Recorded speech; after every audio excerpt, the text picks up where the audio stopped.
demonstration you're about to see showcases some of the techniques we train Ranger and reconnaissance and surveillance leaders in here at the Airborne and Ranger Training Brigade. Your first narrator will be Sergeant First Class Robinson, a United States Army Ranger.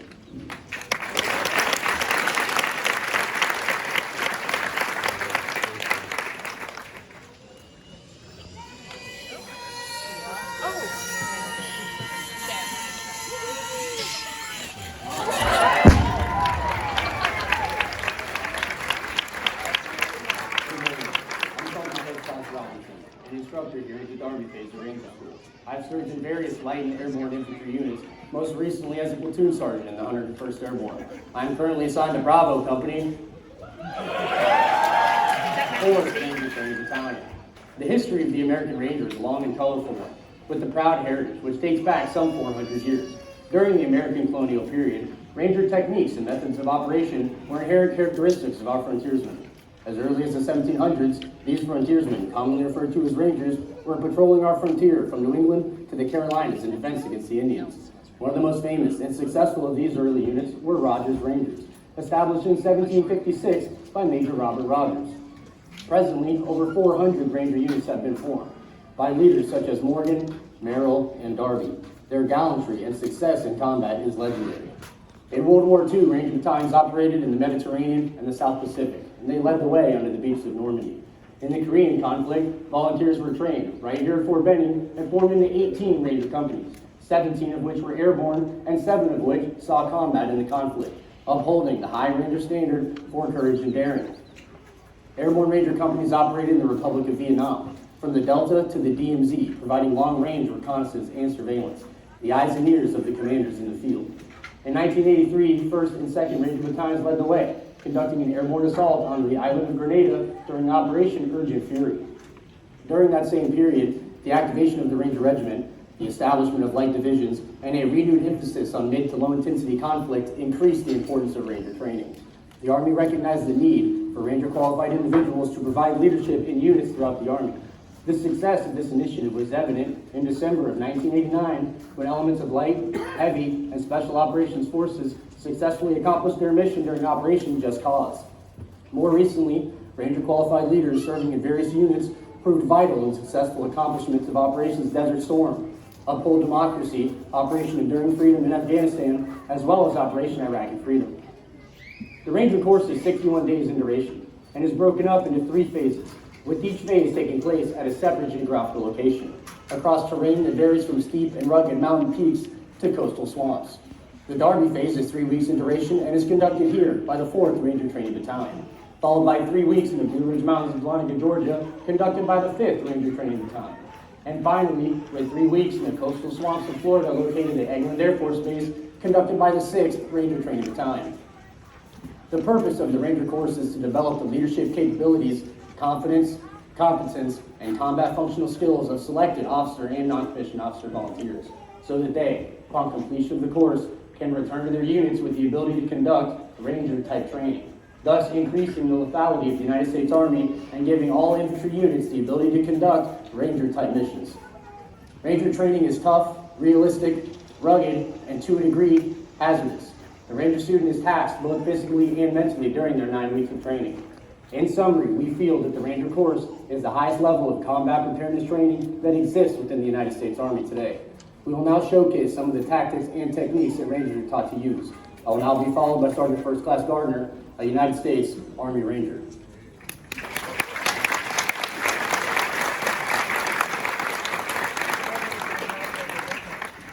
Good morning.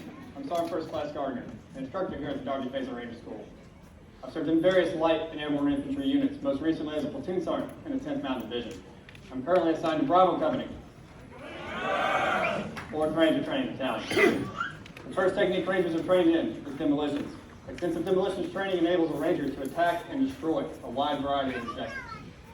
Although there are many types of explosives, composition C4 is most commonly used.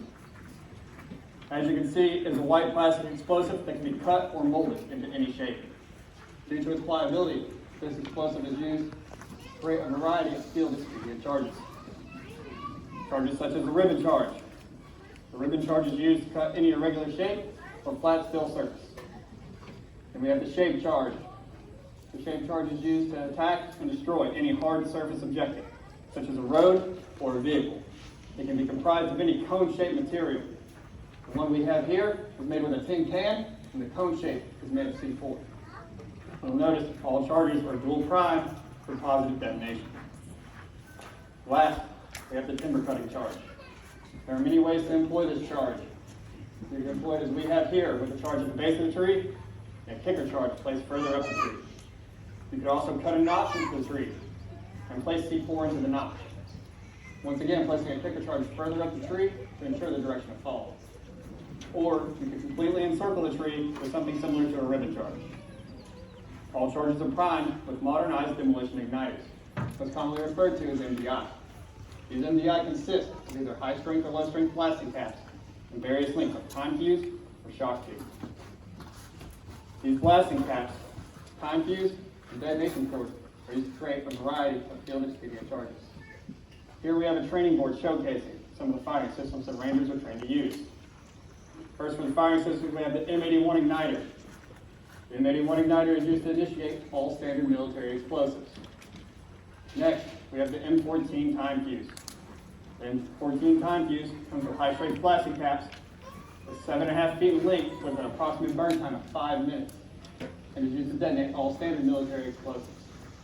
Last, for the firing systems, we have the M21 and M23 firing system. They come from the factory with M81s, high-strength blasting caps, and are used to detonate all standard military explosives, along with various lengths of time fuse or shock tube. At the base of the board, you'll notice some of the charges that Rangers are trained to use, such as composition C4, dynamite, TNT, and a flex linear charge, which are used to breach doors or walls. If you turn your attention to the far side of the pond, you'll see a conning in which the flex linear charge will be used to blow the doors open. You'll also see some of these other charges demonstrated.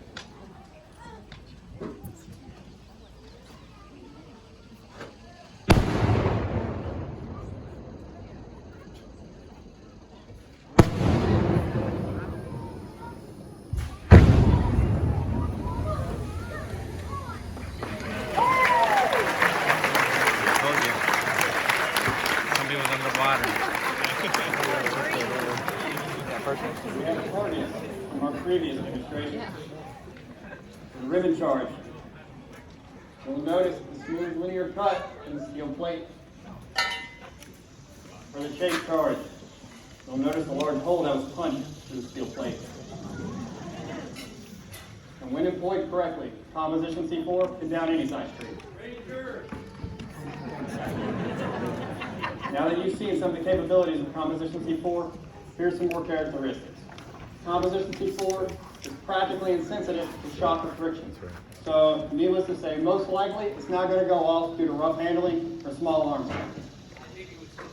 Why are you throwing this? Get that in. Oh my God.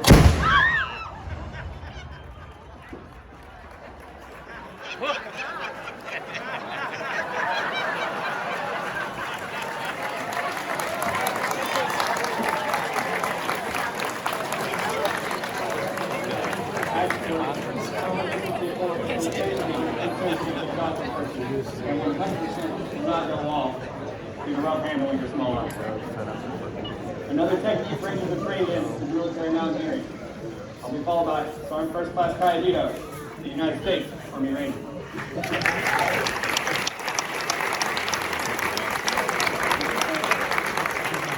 Good morning. I'm Sergeant First Class Cayetito, instructor here at the Dark Phase of Ranger School.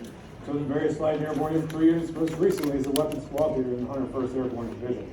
I'm currently assigned to Alpha Company, 4th Ranger Training Battalion. Rappelling is an integral part of the mountaineering instruction taught here at the Ranger course. It is a technique used to descend the vertical surface by means of a mechanical device, and is taught for several reasons. First, it helps that Ranger student overcome their inherent fear of heights. Second, it teaches them an additional capability. Rangers then learn that there is virtually no impassable terrain for a well-trained and well-led force. In order to rappel, certain items of mountaineering equipment are essential. First is the Kern Mantle rope. This rope is 11 millimeters in diameter, 150 feet in length, and has a tensile strength of 4,800 pounds. Another characteristic of this rope is its lack of elasticity, which means that this rope will only stretch 2% under working conditions.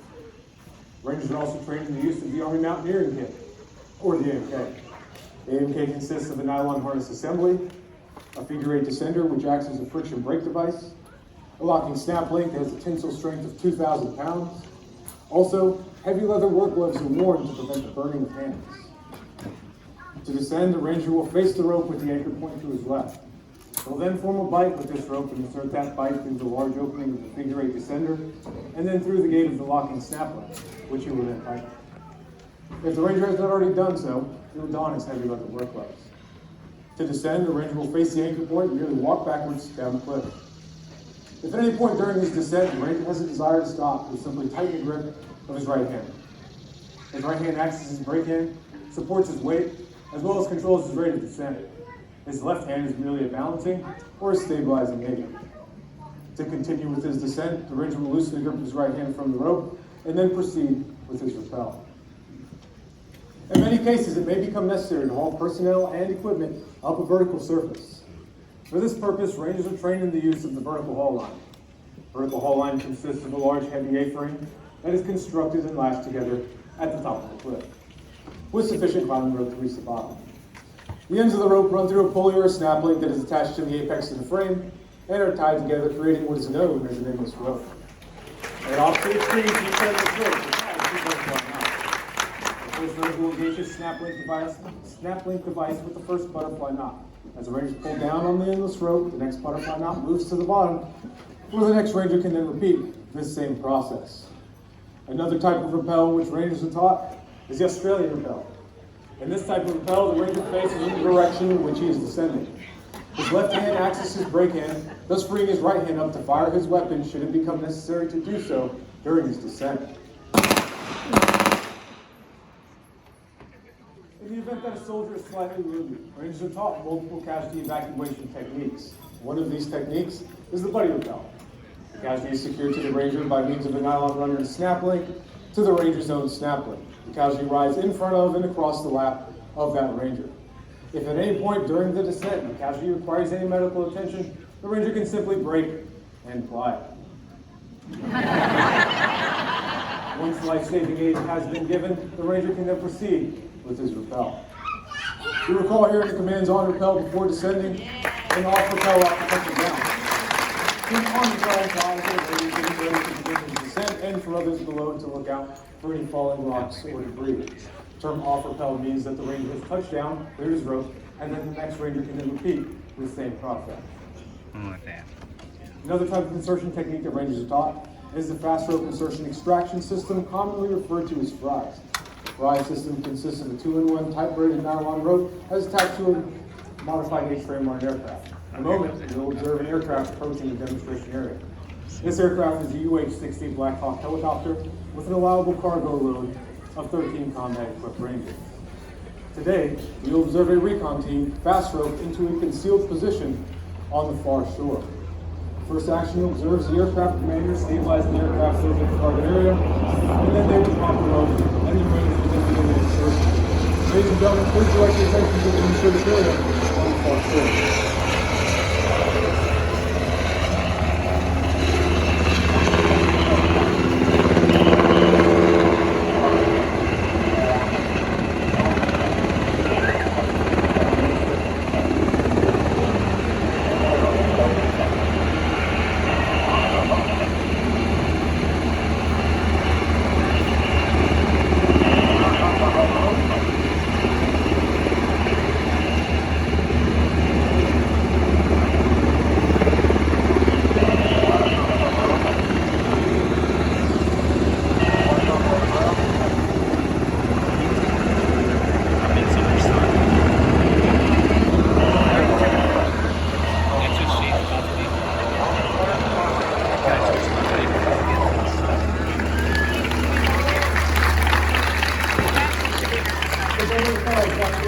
Evacuation technique that Rangers are taught.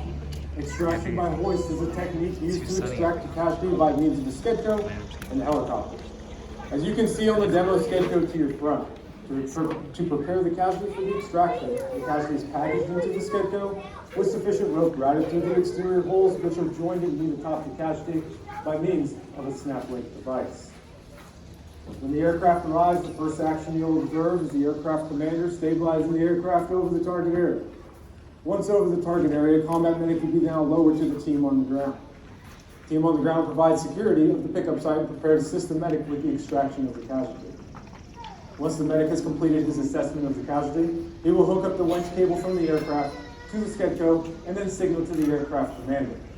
The aircraft commander will lift the casualty straight up and onto the aircraft, where they'll be flown to the nearest medical facility. Utilizing this type of casualty evacuation technique allows for casualties to be extracted from any location where otherwise terrain would not support any other platform. Ladies and gentlemen, today you will be observing a dynamic hoist. Please direct your attention to the demonstration area on the far shore.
Currently, in the United States Army, every infantry battalion is equipped with a reconnaissance platoon. These platoons are equipped with a recon and sniper section, which are primarily composed of Ranger qualified personnel. The primary mission of a recon team is to identify enemy personnel and equipment and report their findings to their commanders, thus enabling commanders to direct their resources to defeat the enemy on the battlefield. Because recon teams are highly skilled and can be called upon to conduct various operations in different climates and terrain, special exfiltration devices have been devised special exfiltration techniques have been devised to bring these recon raiders up and out of an area. One technique used to extract a recon team involves utilizing a spies rig and a helicopter. A spies rig consists of a 2-in-1 type-rated nylon rope that is approximately 120 feet in length. Also, a nylon harness assembly is to be worn by each ranger suspended from the aircraft. Once again, when the aircraft arrives, first action you'll observe is the aircraft commander stabilizing the aircraft over the target area. Once over the target area, a bag will be thrown from the aircraft. Inside this bag contains the spies rope.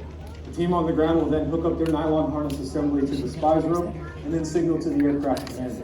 The aircraft commander will then lift these rangers straight up above treetop level, avoiding any immediate obstacles within the vicinity, and then fly off in the desired direction of flight. If at any point during the extraction the recon team begins to take any small arms fire, the door gunner can engage and suppress enemy targets. Ladies and gentlemen, please direct your attention to the British area on the far field.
Here at the Ranger course, Ranger students are taught small boat operations, inland waterways, and coastlines.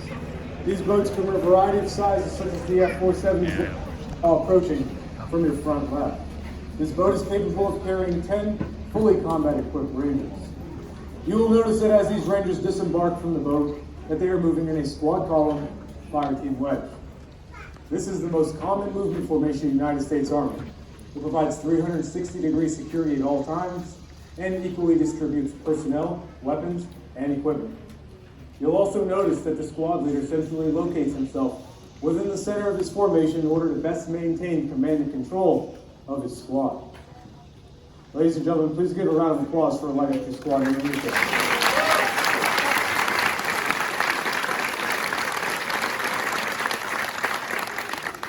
As you can see, this Light Infantry Squad has been organized and equipped for a combat patrol. The squad leader has the additional responsibility of being the squad's patrol leader. He is armed with the M4 carbine. The M4 is a modified version of the M16, has a shorter barrel and a collapsible stock. Next, we have the two team leaders, the Alpha team leader and the Bravo team leader.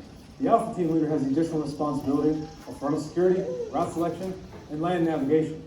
The Bravo team leader has the additional responsibility of rear security and being the squad's assistant patrol leader. They are both armed with the M4 carbine.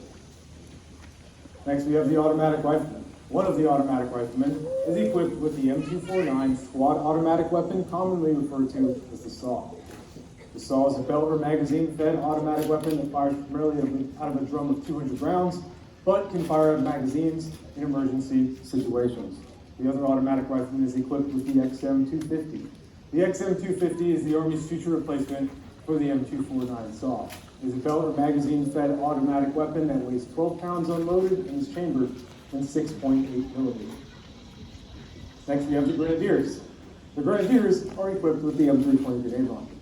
The M320 grenade launcher fires a variety of multi-purpose rounds, such as high explosive, illumination, CS, and buckshot. These rounds are carried on a belt that is capable of holding up to 12 rounds. Finally, we have the riflemen. One of the riflemen is equipped with the M4 carbine. The other rifleman is equipped with the XM7. The XM7 is the Army's future replacement for the M4 carbine. It provides significant capability improvements in accuracy, range, and lethality. Mounted on the XM7 is the XM157 fire control. This allows for rapid range estimation and automated reticle adjustments. Additionally, one of the riflemen has the additional responsibility of being the squad's radio telephone operator, commonly referred to as the RTO. The RTO is equipped with the AN-PRC-119 SINGAR's tactical FM radio. This is used for secure voice and data communications with hire. The other rifleman is equipped with any mountaineering equipment that the squad may need to use during their operation. As you can see, distributed throughout the squad are such items: the NVG Bravo, the PEC-15, the M72 Law, Claymore, hand grenades, and RFR badge. The NVG Bravo. The NVG Bravo, or the Enhanced Night Vision Goggle Binocular, is the Army's feature replacement for the PBS-14. Provides the Ranger with a heads-up display, night vision, and thermal capabilities, thus increasing the Ranger's overall situational awareness and lethality. Next, we have the PEC-15. The PEC-15 is a target designator that is able to designate a target out to 400 meters during the hours of limited visibility with the assistance of the night vision device. Next, we have the M72 Law. The M72 Law is a single-shot disposable anti-armor weapon system that is capable of penetrating up to 12 inches of armor. Next, we have the M18 Claymore. The M18 Claymore is an anti-personnel mine that is comprised of a 1.5-pound block of C4 explosive, and when detonated, can project over 700 steel balls towards its target. As you can also see, every Ranger is equipped with 2 hand grenades. Additionally, every Ranger is Ranger First Responder certified. The Ranger First Responder is equipped with the Ranger First Responder bag. He is trained in advanced medical skills and is capable of triage, treating, and evacuating any life-threatening injuries found on the battlefield today. As you can see, this light infantry squad has been organized and equipped for a combat patrol. Ladies and gentlemen, please give a round of applause for the light infantry squad.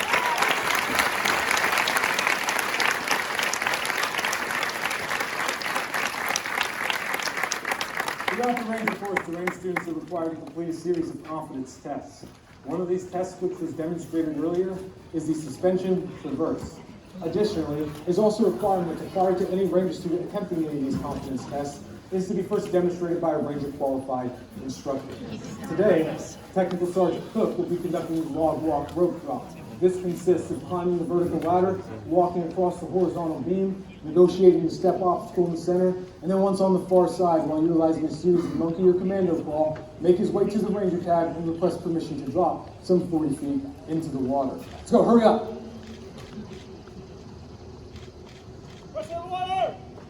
You know what to do, Ranger.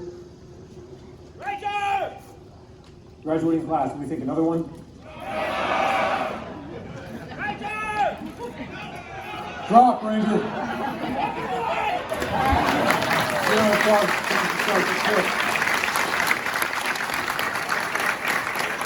Small boat operations is not the only water insertion technique that Rangers are taught. Helo casting is a technique used to insert a recon squad into a body of water by means of a helicopter.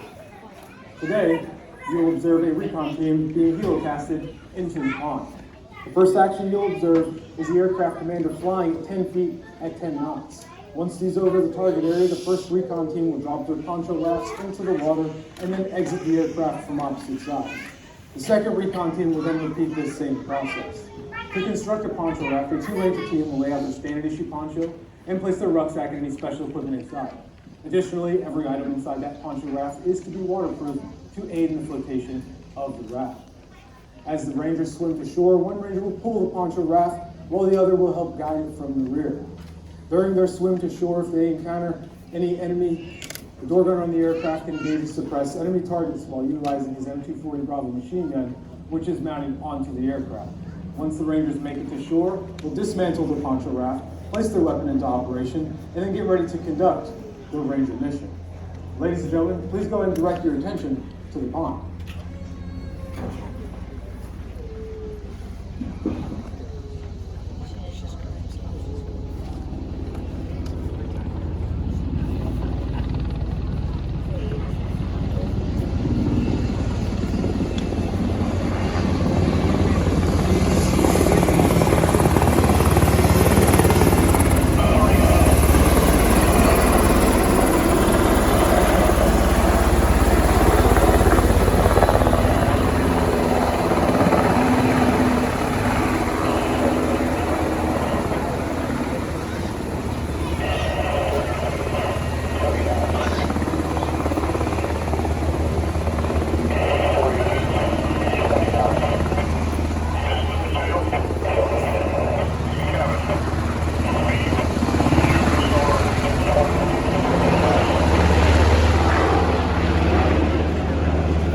Ladies and gentlemen, let's give a round of applause for our beautiful class.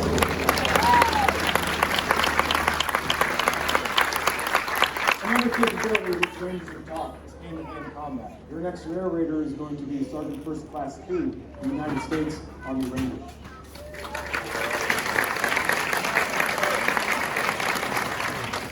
Good morning, ladies and gentlemen. My name is Sergeant First Class 2, instructor here in Dartmouth Ranger School. I've served in numerous light and airborne infantry units, most recently as a platoon sergeant at the 101st Airborne Division. I am currently assigned to Charlie Company here at the 4th Ranger Training Battalion. The average soldier, if only trained in the basic use of the weapon system, will lose their effectiveness.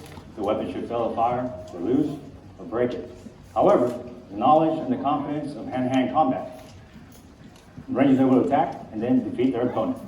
We stress several fundamentals during hand-to-hand combat. First is to use your enemy's momentum to your advantage.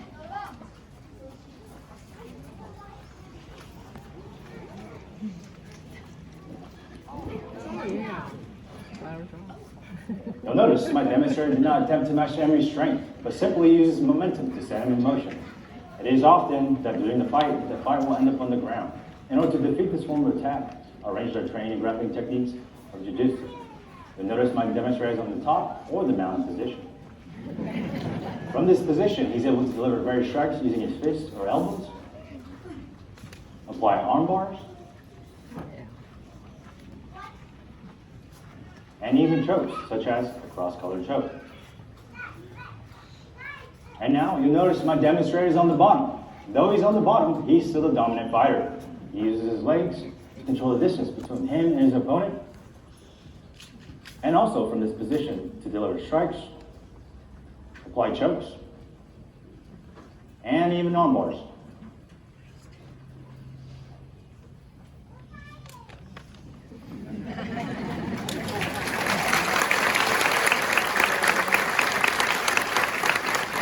First thing Ranger is taught is to get balanced position.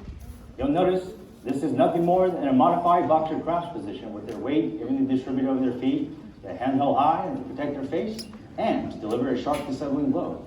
This is referred to Ranger physical balance or the on-guard position.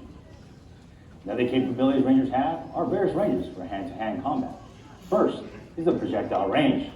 This is nothing more than a distance that the object can be shot or thrown at an opponent. Next is the striking range. This range allows you to attack your opponent using a weapon, fist, or a kick. And lastly, the grappling range. This is further divided into the post, frame, and hook ranges. The post range. Notice my demonstrator is still maintaining separation with his opponent, but still aligned for strikes to be delivered. Ranger! The frame range. Notice my demonstrator is still maintaining separation with his opponent, but simply reduce it by placing his forearm on your opponent's chest. This allows for strikes and the use of secondary weapons, such as a knife.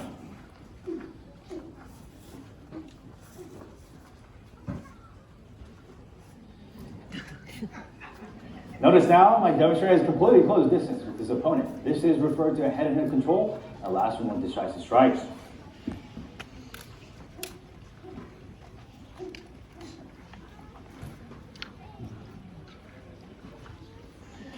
We also teach Rangers a series of holds, throws, and takedowns. And now I'm going to demonstrate a few that we teach. Face each other. First, the right hip throw.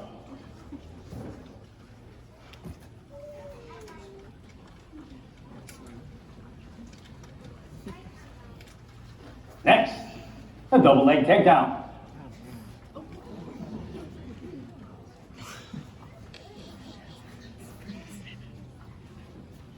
And lastly, the front leg takedown. Notice this leaves my demonstrator in a very vulnerable position.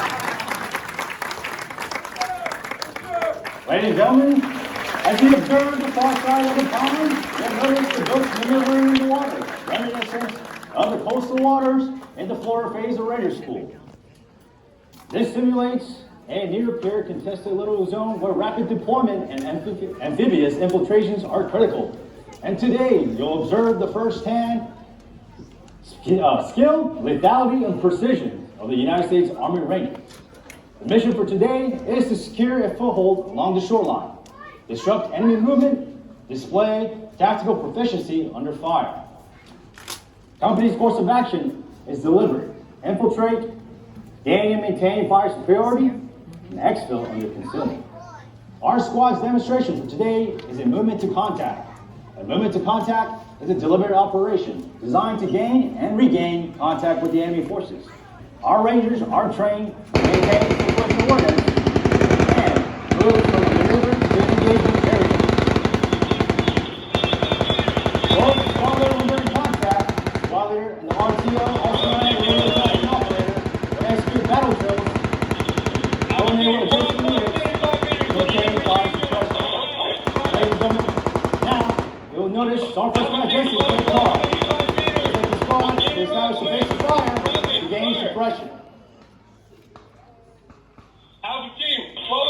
Ladies and gentlemen, now please direct your attention to the far side of the pond.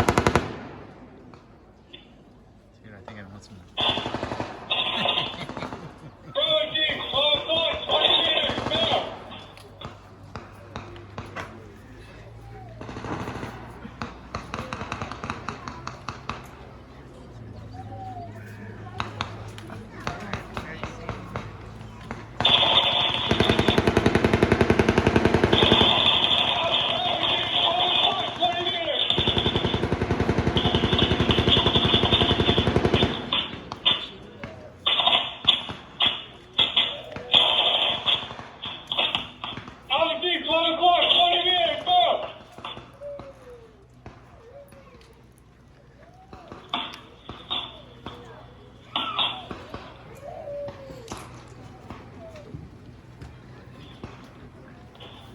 12 o'clock, 20 meters now.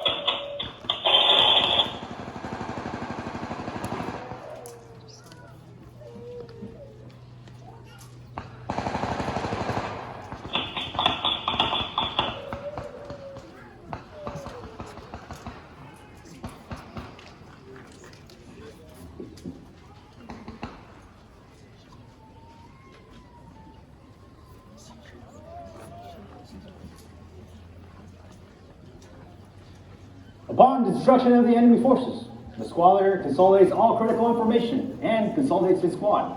And now, you observe Sergeant First Class Jensen call for a fire mission to obscure the squad's movement out of the objective, as well as utilize cover and concealment for a tactical exfiltration, as well as deny the enemy reinforcement to the objective. Ladies and gentlemen, please, once again, direct your attention to the far side of the pond.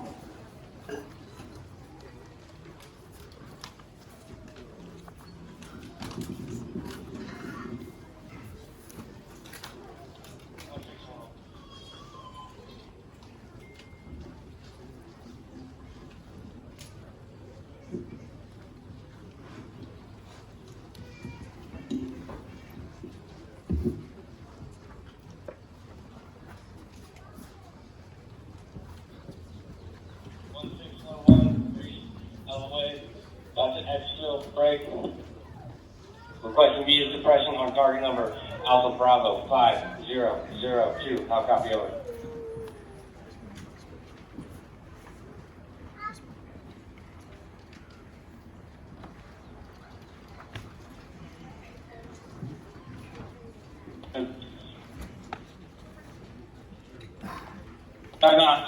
This is 37. Good copy on fire mission.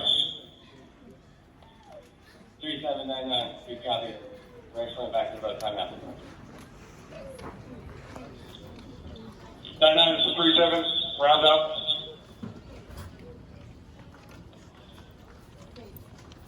Splash 30s. Be loud, it's gonna be loud. Here it goes.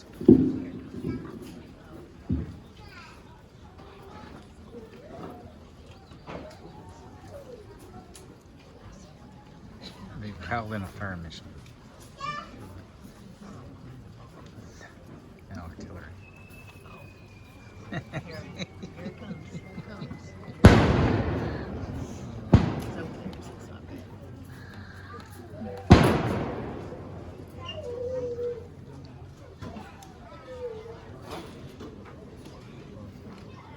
Ladies and gentlemen, please give a round of applause to Bart Scott Davis.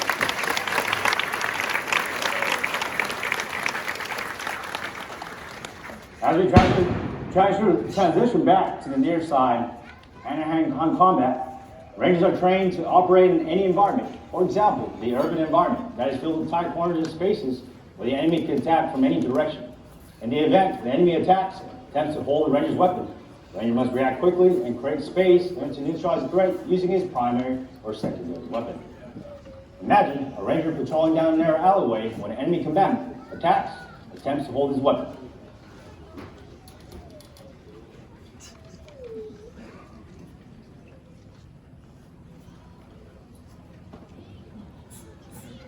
Jesus Christ, did you kill this guy? Let me get a few Rangers, take the straps out of my pit. Let's go, Rangers. Hurry up. Get him out of here.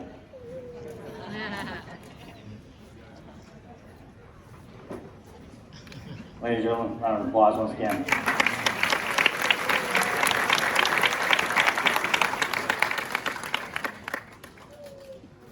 Hand-to-hand combat teaches our Rangers to be alert, aggressive, and confident in their ability to close in and destroy the enemy, regardless of their circumstances.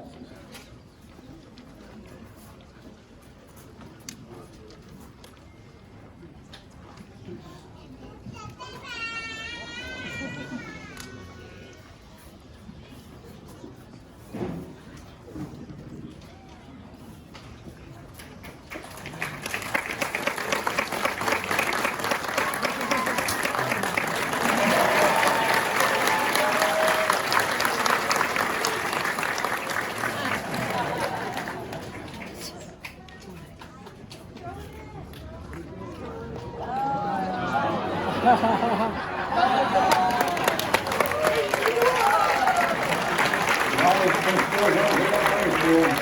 of the children is capable of being instructors, trainers, and leader of small unit tactics. They have mastered small unit operation, infiltration, exfiltration techniques, hand-to-hand combat, demolition, survival, evasion, resistance, escape, low-altitude mountaineering, and small boat operation.